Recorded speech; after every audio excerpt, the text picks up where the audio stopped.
আর ভারতের অন্তর্নিহিত একটা প্ল্যান ছিল যে তারা যে অতীতে বিএসএফ বিডিআর কর্তৃক যে বিএসএফ যে সমস্ত সৈনিকরা মারা গিয়েছে তারও একটা আক্রোশ ছিল যে বিডিআর এর উপরে, বিশেষ করে সেনা কর্মকর্তাদের উপরে এই আক্রোশটা তোলার জন্য।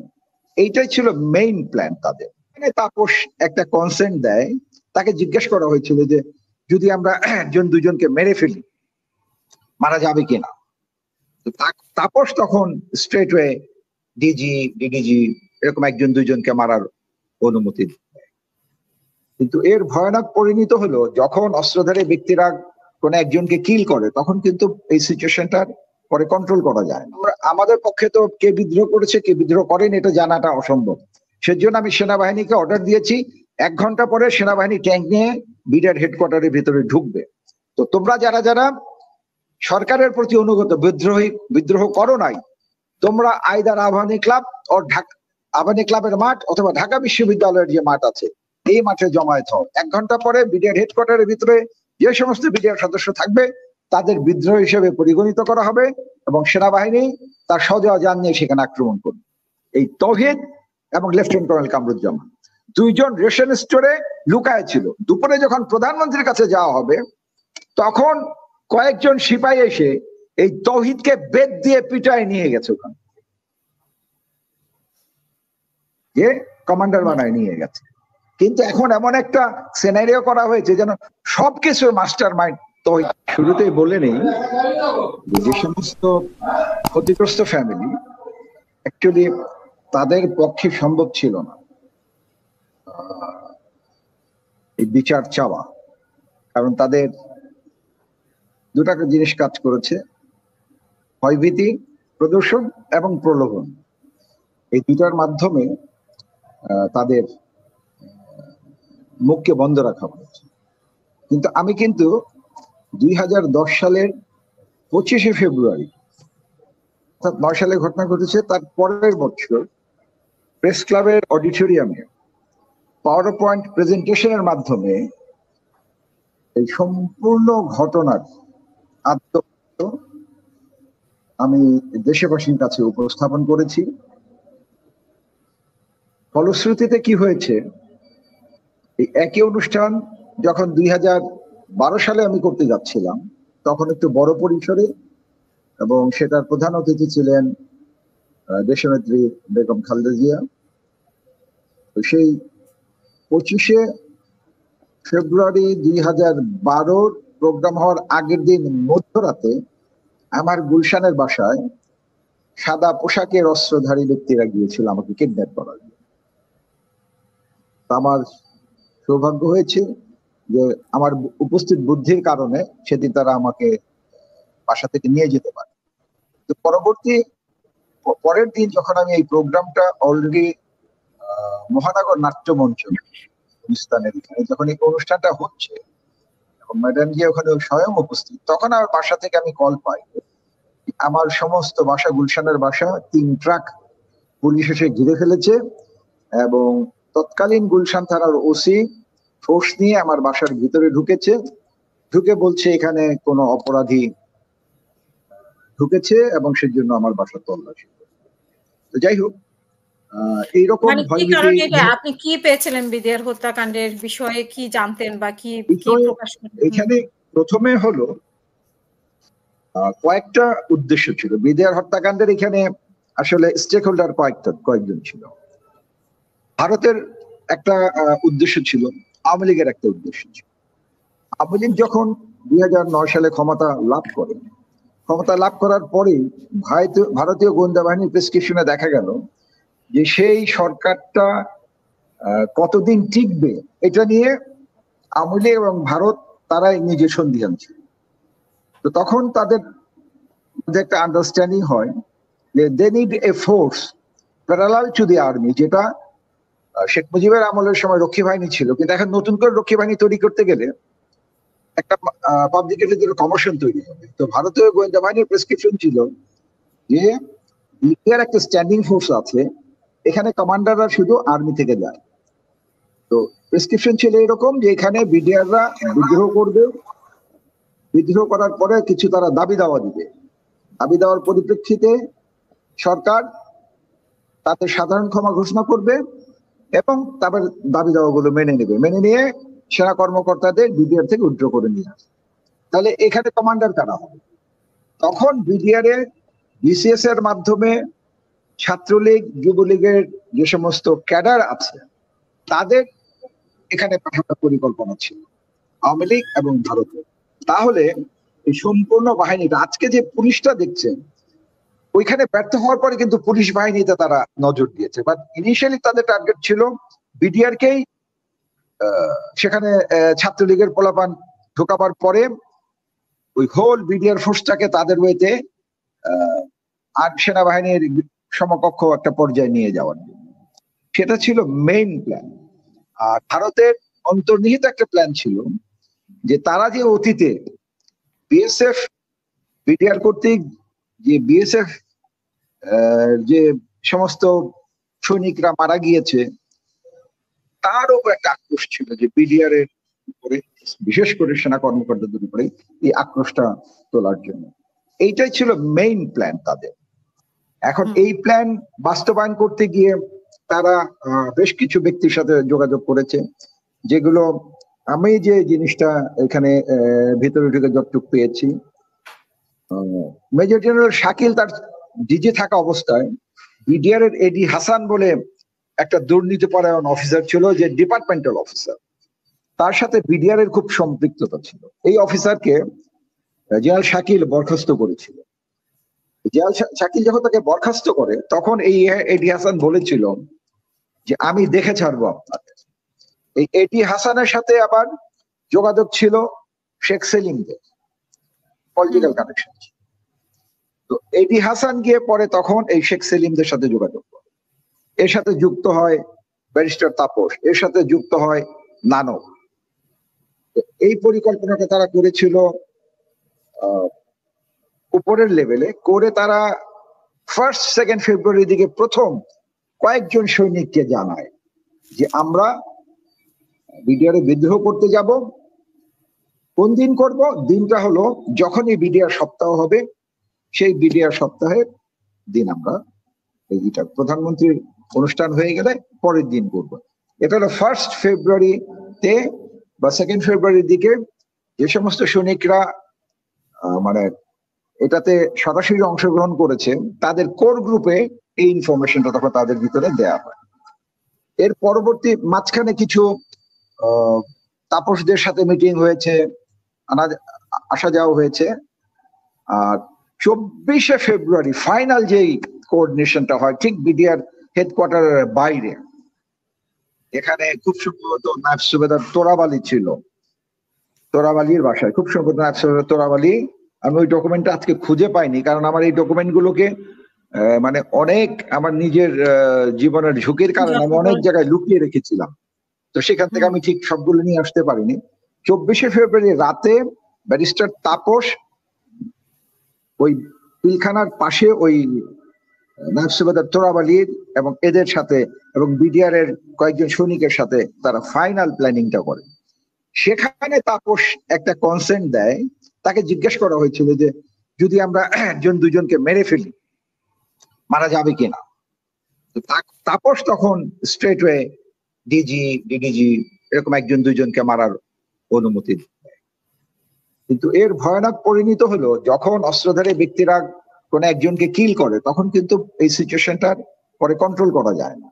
তাপসের পক্ষে এটা অনুমান তার বোঝার ক্ষমতার বাইরে যে অস্ত্রধারী ব্যক্তিরা যখন বিদ্রোহ করে তখন কি হয়। এটা আমরা 75 এবং 75 পরবর্তী সময়ে এই সমস্ত ঘটনাবলী আমরা জানি। তো পরবর্তীকালে নেক্সট ডেতে যখন আপনার এর ভিতরে একটা ইন্টারেস্টিং ঘটনা হলো 24 ফেব্রুয়ারি 2009 মধ্যরাতে আমি যখন বিডিআর হেডকোয়ার্টারের পাশ দিয়ে আমার ফ্যামিলি নিয়ে আমি গাড়ি নিয়ে যাচ্ছিলাম, সময়টা খুব সম্ভবত রাত 11:30 ছিল। তো নর্মালি আমি বিডিআর এর ভিতর দিয়ে ক্রস করে আমার লালবাগের বাসায় যাই। তো সেই দিন আমার ওয়াইফ বলে চলো যাই, রাত হয়ে গেছে শর্টকাট করি। কিন্তু আমি যখন বিডিআর এর গেটে আসলাম, গেট দেখলাম সম্পূর্ণ খোলা, মানে গেটটা একদম ওয়াইড ওপেন, এখানে কোনো গার্ড নেই। ওয়াইড ওপেন দেখার সাথে সাথে আমি আমার ওয়াইফকে বললাম যে না, there must be something wrong, কারণ বিডিআর এর গেট তো রাত 9টা-10টার পরে ক্লোজ হয়ে যাওয়ার কথা, এখন 11:30 বাজে, এখন খোলা কেন? আমি অনুরোধ করলাম যে না থাক, কোনো ঝামেলা থাকতে পারে, চলো আমি বাইরে দিয়ে চলে যাই। তো আমি বাইরে চলে গেলাম। এন্ড ফলোইং ডেতে যখন এই ঘটনার সূত্রপাত হয়, সূত্রপাত হওয়ার সাথে সাথে আমি খবরটা জানি, কারণ আমার শ্বশুর বাড়িও জিগাতলাতে। তো জানার পরে আমি প্রথম যে কাজটা করেছিলাম, আমি তো তখনও জানি না যে এই ঘটনার সাথে প্রধানমন্ত্রী শেখ সেলিম, ব্যারিস্টার তাপস, নানকেরা জানে। আমি এটাকে একটা সাধারণ বিদ্রোহ হিসেবে ধরে নিয়েছিলাম। আমি তখন দ্রুত বেগে যে কাজটা করেছিলাম, গোপালগঞ্জেরই জনৈক মেজর জেনারেল অশ্বরত্ন, যার সাথে আমার খুব ভালো সম্পর্ক ছিল চাকরি জীবনে, তাকে আমি ফোন করলাম। ফোন করে বললাম যে স্যার, বিডিআর এ একটা মিটিনি হয়েছে, আপনাকে ইমিডিয়েটলি পিএম কে একটা মেসেজ দিতে হবে, উনি যেন এই মুহূর্তে টিভিতে এসে একটা ঘোষণা দেয়। ঘোষণাটা কি হবে? যে বিডিআর বিদ্রোহ করেছে, কতিপয় বিডিআর বিদ্রোহ করেছে, কিন্তু অধিকাংশ বিডিআর বিদ্রোহ করে নাই। তো আমাদের পক্ষে তো কে বিদ্রোহ করেছে কে বিদ্রোহ করেনি এটা জানাটা অসম্ভব। সেজন্য আমি সেনাবাহিনীকে অর্ডার দিয়েছি 1 ঘন্টা পরে সেনাবাহিনী ট্যাঙ্ক নিয়ে বিডিআর হেডকোয়ার্টারের ভিতরে ঢুকবে। তো তোমরা যারা যারা সরকারের প্রতি অনুগত বিদ্রোহ করো নাই, তোমরা আইদার আবাহনী ক্লাব ও আবাহনী ক্লাবের মাঠ অথবা ঢাকা বিশ্ববিদ্যালয়ের যে মাঠ আছে এই মাঠে জমায়েত হও। 1 ঘন্টা পরে বিডিআর হেডকোয়ার্টারের ভিতরে যে সমস্ত বিডিআর সদস্য থাকবে তাদের বিদ্রোহ হিসেবে পরিগণিত করা হবে এবং সেনাবাহিনী তার সজোয়া যান নিয়ে সেখানে আক্রমণ করবে। তো সেই সংবাদটা ওই major general lieutenant colonel Farooq Khan, তৎকালীন যিনি মন্ত্রী, তাকে জানায়। তো একটু পরে যখন স্যার আবার আমাকে কল ব্যাক করলো যে মিজান, আমি ফারুক খান স্যারের সাথে কথা বলছি, কিন্তু উনি তো অলরেডি পিএম এর ওখানে বসা। ফারুক খান সাহেব বলছে হ্যাঁ পিএম এটা দেখতেছে। তো আমারও মাথায় আসলো না যে এত দ্রুত ফারুক খানও ওইখানে গেল কি করে, সেনাপ্রধানরা ওইখানে কি করে গেল, যদি এটা পূর্ব পরিকল্পনার ভিতরে না থেকে থাকে। পূর্ব পরিকল্পনা ছিল বলেই সেনাপ্রধানকে নিষ্ক্রিয় করার জন্য, যেন উনি হেডকোয়ার্টার থেকে কোনো কমান্ড না দিতে পারে, সেনাপ্রধান এবং অন্যান্য বাহিনী প্রধানকে প্রধানমন্ত্রীর অফিসে বসিয়ে রাখা হয়েছিল। এটা তো আমি তখনও জানি না। তো এরপরে তো ঘটনাটা আনফোল্ড হলো গ্র্যাজুয়ালি। দুপুরে প্রধানমন্ত্রীর অফিসে গেলেন বিদ্রোহীরা এবং পরিকল্পনা অনুযায়ী সাধারণ ক্ষমা ঘোষণা হলো, ইফ ইউ ক্যান রিমেম্বার। এবং সেটা খুব সম্ভবত সেই নানক সাহেব মাইক দিয়ে সে বলেছিলেন বিডিআর বিদ্রোহীদের প্রধানমন্ত্রী সাধারণ ক্ষমা ঘোষণা করেছেন, এটা বলেছিল সেখানে। কিন্তু এই সাধারণ ক্ষমা ঘোষণার আগেই কিন্তু most probably lieutenant colonel Enayet এবং কর্নেল মুজিব তাদের ডেড বডি ট্রেন দিয়ে বের হয়েছে। তারা জানে, অর্থাৎ শেখ হাসিনা তৎকালীন প্রধানমন্ত্রী বিডিআর এর ভিতরে হত্যাকাণ্ড হয়েছে এটা জানার পরেও সাধারণ ক্ষমা ঘোষণা করেছিল।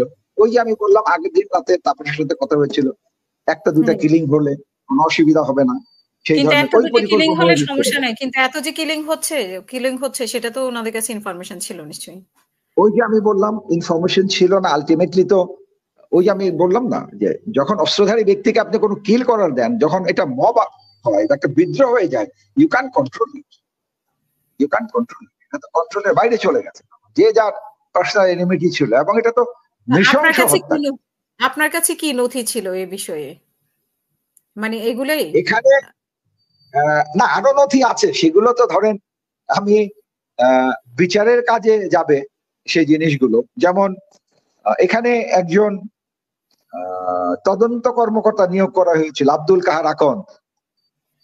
এই আব্দুল কাহার আকন্দ তদন্ত তো করেনি, উনি কি করেছেন, যত প্রমাণস্বরূপ যত প্রুফ ছিল সেগুলোকে উনি হাইড করার চেষ্টা করেছেন।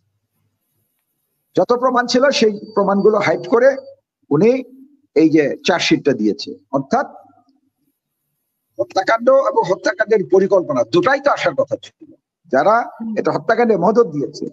কিন্তু এই আব্দুল কাহার আকন্দ যে চার্জশিট দিয়েছে, সেই চার্জশিটের কোথাও হত্যাকাণ্ডের কিভাবে পরিকল্পনা, কারা কারা এর সাথে জড়িত, মদতদাতা কারা, এটার কোনো ছিল ঠিকানা। কথা বুঝতে পারছেন? এবং আপনি যদি এরপরে তো যে আপনার বেশ কিছু সৈনিক যারা স্টেটমেন্ট দিয়েছিল, এর ভিতরে কিন্তু অনেক ব্যক্তিকে মারা হয়েছে, মানে তারা মারা গেছে, কিন্তু তাদের স্টেটমেন্ট গুলো রয়ে গেছে। সেই স্টেটমেন্টের ভিতরে আপনার তারা কোথায় মিটিং করেছে, কে কে তাদের সহায়তা করেছে, তাপস এসেছে, এগুলো আমি নামধাম ধরে আপনাকে বলে দিতে পারবো। সেই জিনিসগুলো আছে। এটা এখন আমি ইতিমধ্যেই ডিজিবিডিআর যে ছিলেন জেনারেল শাকিলের ছেলের সাথে আমার আলাপ হয়েছে, অন্যান্য অফিসারদের সাথে আলাপ হয়েছে। তারা একটা মামলা করার জন্য প্রস্তুতি নিচ্ছে। বাট এই ক্ষেত্রে আমার একটা সুপারিশ থাকবে যে এটা তো একটা মাস কিলিং হয়েছে। সেই যুদ্ধাপরাধের যে ট্রাইব্যুনাল হয়েছিল আমাদের, সেই ট্রাইব্যুনালে এই বিচারটা করতে হবে। আমি তাদের অ্যাডভাইস করেছি যে তোমরা এইগুলো প্রস্তুতি নাও। অন্যান্য এখানে আরেকটা জিনিস বলে রাখা ভালো, লেফটেন্যান্ট জেনারেল জাহাঙ্গীর আলম চৌধুরী উনি কিন্তু সেনাবাহিনীর পক্ষ থেকে এখানে তদন্ত করেছিলেন। সরকার কিন্তু সেই তদন্তকে গ্রহণ করেনি, আদালতের কপিকে গ্রহণ করেনি। যে সুপারিশ করা হয়েছে সেই তদন্ত আদালতে ব্যারিস্টার তাপসকে ডাকা হয়েছিল, সরকার কিন্তু তাকে জিজ্ঞাসাবাদ করার সুযোগ দেয়নি। এরকম আরো কয়েকজন সাক্ষী আছে, যে সমস্ত ভাইটাল সাক্ষীকে সেনা তদন্ত কমিটির কাছে উপস্থাপন করা হয়নি। এটা ছিল একটা সুপরিকল্পিত হত্যাযজ্ঞ। জি, আপনাকে শুনবো মিজান আবার। জি, অসংখ্য ধন্যবাদ।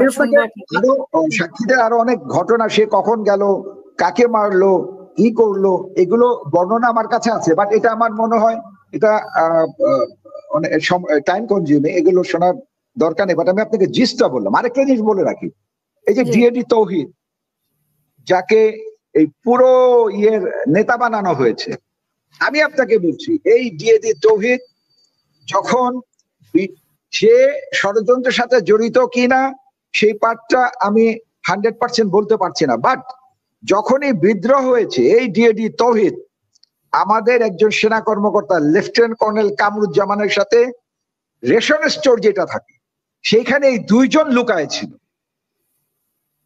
এই তৌহিদ এবং লেফটেন্যান্ট কর্নেল কামরুজ্জামান দুইজন রেশন স্টোরে লুকায় ছিল। দুপুরে যখন প্রধানমন্ত্রীর কাছে যাওয়া হবে তখন কয়েকজন সিপাহী এসে এই তৌহিদকে বেত দিয়ে পিটায় নিয়ে গেছে, ওখানে যে কমান্ডার বানায় নিয়ে গেছে। কিন্তু এখন এমন একটা সিনারিও করা হয়েছে যেন সবকিছুর মাস্টার মাইন্ড তৌহিদ। আমি তৌহিদ নির্দোষ সেটা বলছি না, বাট তাকে যেভাবে চিত্রায়িত করা হয়েছে, উপস্থাপন করা হয়েছে, মাস্টার মাইন্ড ছিলেন না, হয়তো জড়িত ছিলেন কিন্তু মাস্টার মাইন্ড ছিলেন না। না, এখানে মাস্টার মাইন্ডের ভিতরে ছিল ডিএডি হাবিব, ডিএডি জুনিল, এরা এগুলোর ভিতরে লিড নিয়েছে এই ব্যক্তিগুলো আর কি।